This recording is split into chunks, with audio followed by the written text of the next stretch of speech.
يا سوري يا قرن يا مقرن منك إله، اسمعوني منيح.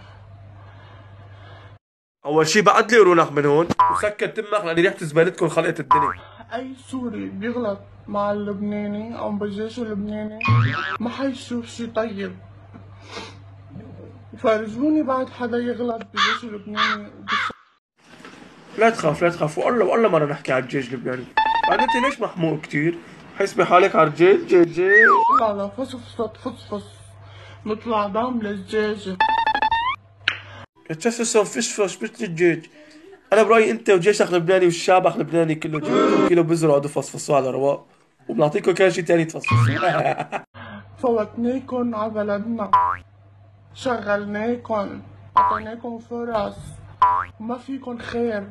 بالاخر طلع ما في خير. فوتناكم ونحن كمان فوتنا لكم الشغل على لبنان وعطيناكم،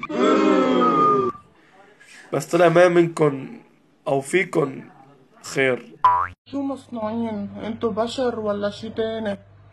شكلكم من الاشياء التانية انتو. ليه هيك؟ نحن من الاشياء التانية. لك يا حبيبي، اذا انتو خليفتكم مي خليفة وطربكم القصيد جات خليفة مع تغنية دخلت الجول. طبعا هذا الفيديو مو موجه لكل اللبنانيين، موجه للسيئين فيهم اللي هن عم يتحيرشوا السوريين اللي بلبنان واللي عم بيحكوا على كل السوريين.